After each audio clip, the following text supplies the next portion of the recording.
வணக்கம் அன்பர்களே. இந்த வீடியோல நம்ம சனி வக்ரகால பலன்களை பத்தி பார்க்க போறோம்.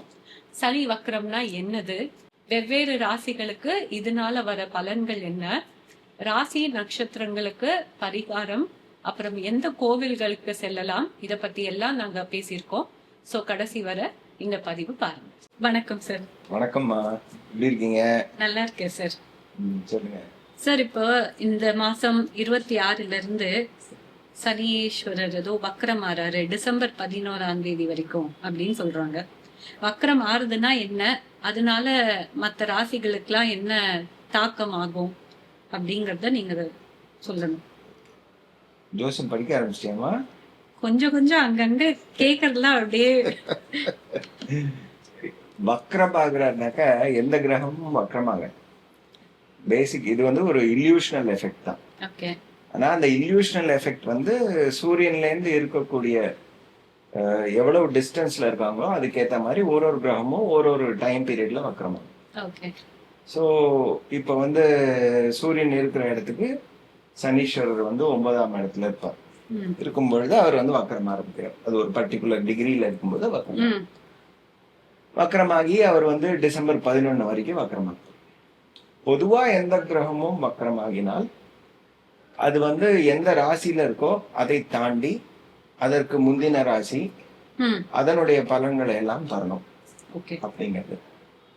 அதுக்கும் மேல வக்ரமாறாருனாக்கா நேச்சுரல் மோஷனுக்கு அகேன்ஸ்டா இருக்கு இல்லையா?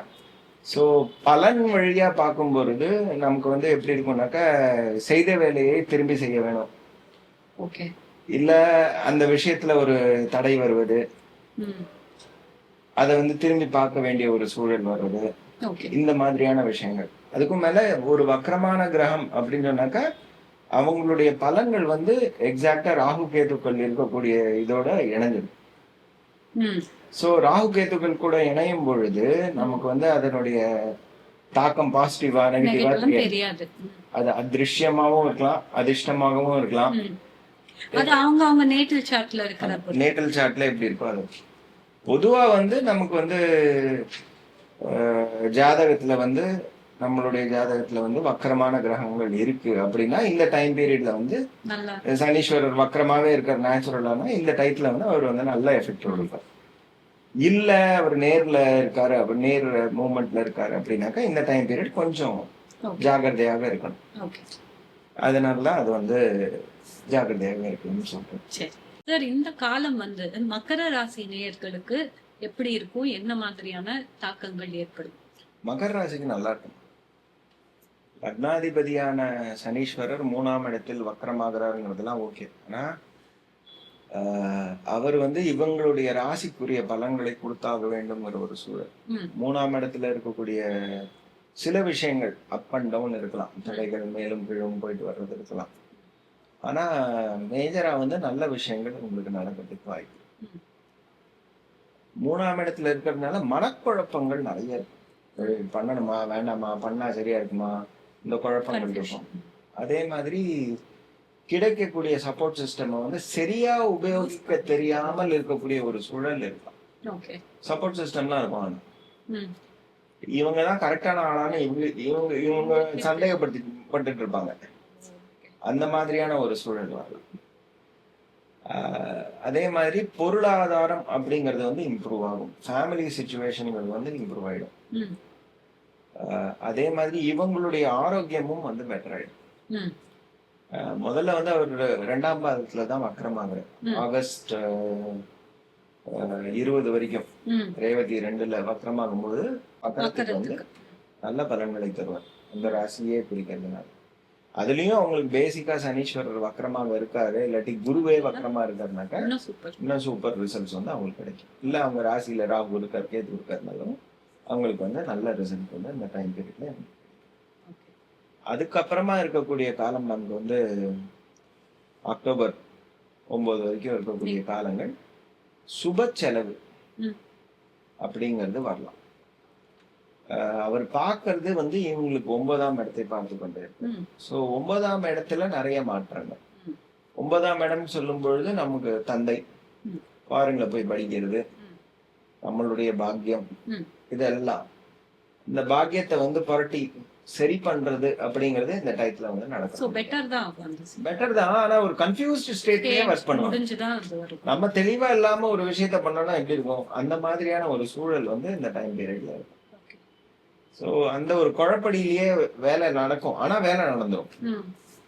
ஏதோ ஒண்ணு பண்றோம், குருட்டாம்போக்குல போட்டா ஆனா போய் விழுந்துருச்சுடாங்கிற மாதிரி அந்த மாதிரி ஒரு அமைப்பு வந்து இருக்கும். பாசிட்டிவான விஷயம், குடும்ப சூழல்கள் ஃபண்ட் ஃப்ளோ சிச்சுவேஷன் 100% பெட்டர் ஆயிடும். அதுல சந்தேகம் இல்லை. Okay. Okay. அதே மாதிரி இன்டைரக்ட் ஃப்ளோ ஆஃப் இன்கமும் வந்துடும். இன்சூரன்ஸ் பைசா வர வேண்டியது வந்துடும், ம். இல்ல வெளியில இருந்து யாருக்காவது கடன் கொடுத்துருந்தாங்க அந்த காசு உங்களுக்கு வந்துடும். ம். அதெல்லாம் வந்து இவங்களுக்கு வந்து நடக்கும். Correct தான். இந்த அக்டோபர் மாசத்துல இவங்களுக்கு 10ஆம் இடத்தில் ம். துலாத்துல வந்து எல்லா கிரகமும், அதாவது சுக்கிரன், இவங்களுக்கு யோகாதிபதியான சுக்கிரனும் ம். 9 கூடிய புதனும் சேர்ந்து வக்கரமாக இருக்கக்கூடிய ஒரு சூழல். சோ தொழில வந்து மேஜர் மாற்றங்கள் செய்ய வேண்டிய ஒரு சூழல் கட்டாயம் அவங்களுக்கு அந்த டைத்துல பிசினஸ் பண்றவங்களுக்கு எஸ்பெஷலி கண்ணா பின்னான அந்த மாற்றங்களை செஞ்சே தீரணுங்கிற ஒரு இதுல வந்து இவங்களுக்கு வந்து Okay. ஒரு விஷயத்த பண்ணிட்டு திரும்பி ரீடூ பண்ணக்கூடிய ஒரு சூழல் வந்து அந்த டைத்துல இருக்கு. அது நவம்பர் 14 வரைக்கும் அந்த அமைப்பு இருக்கதா அது இருக்கு. அதே மாதிரி அவரு அவிட்டத்துக்கு வந்துட்டார். ம். ராகு வந்து அவிட்டத்துக்கு வந்துட்டார். ம். அவிட்டத்துக்கு வந்துட்டாருனாலே இவங்களையும் வந்து இன்ஃப்ளூயன்ஸ் பண்ண ஆரம்பிச்சு. ம். ரெண்டும் ஷேரிங் தானே. ஆமா. சோ அதனால அக்டோபர் மாசத்துக்கு அப்புறமா பாத்தீங்கன்னாக்கா நிறைய வந்து பலன்கள் வந்து மகரத்தை சார்ந்த பலன்களா வரும். வரும். Okay. சோ அக்டோபர் மாசத்துக்கு அப்புறமா பார்த்தோம்னாக்கா நிறைய வந்து சனி வக்கரமாகக்கூடிய ரிசல்ட்ஸ் வந்து மகரத்துக்கு வந்து பாசிட்டிவா முடியக்கூடிய ஒரு அமைப்பாக நடக்கும். அதுவும் குரு வந்து 31ஆம் தேதி மாறிடுவார் சிம்மத்துக்கு. அவர் பார்வை 2ஆம் இடத்துலயே இருக்கும், ராகு மேலேயே இருக்கும். ம். சோ குடும்ப சூழல்கள், ஃபண்ட் சிச்சுவேஷன் எல்லாமே. எல்லாம் வந்து பெட்டர் ஆகக்கூடிய ஒரு அமைப்பு. Okay. ப்ராப்பர்ட்டி விற்கிறதுல சிக்கல் இருக்கலாம், ஆனா வாங்குறதுல சிக்கல் இருக்காது. ம். சோ எல்லாத்துலயுமே கொஞ்சம் ஆமா. கன்ஃபியூஷன் இருக்கும், பட் Confusion. ஓவரால் அதுக்கு சொல்யூஷன் வந்துரும். அக்டோபருக்கு அப்புறமா ப்ராப்பர்ட்டி வாங்குறதுக்குரிய ஒரு அமைப்பு உங்களுக்கு வந்துடும். Okay. அதே மாதிரி அவருடைய பார்வை உங்களுக்கு 12ஆம் இடத்துக்கும்.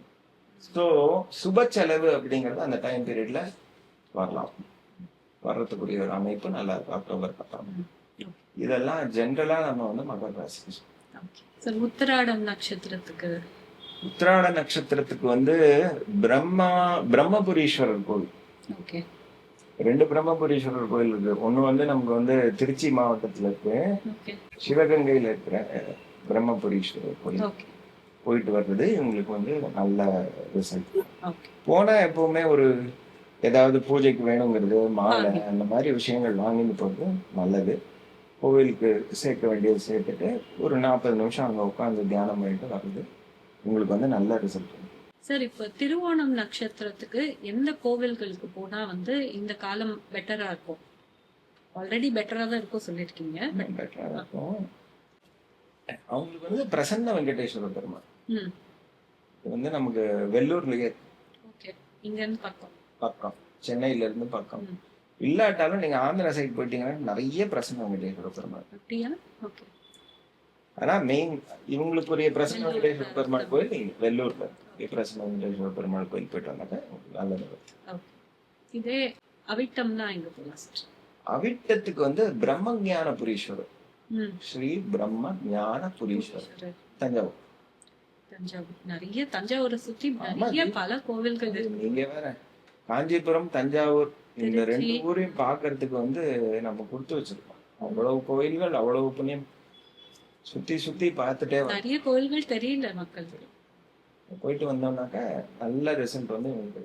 எப்பவுமே கோயிலுக்கு போனாக்கா வெறும் கை வீசிட்டு போக கூடாது, ஏதாவது வாங்கிட்டு போனோம். ம் சுவாமிக்கு அர்ச்சனைக்கு இதுக்கு அதுக்கு வாங்கிட்டு போனேன்.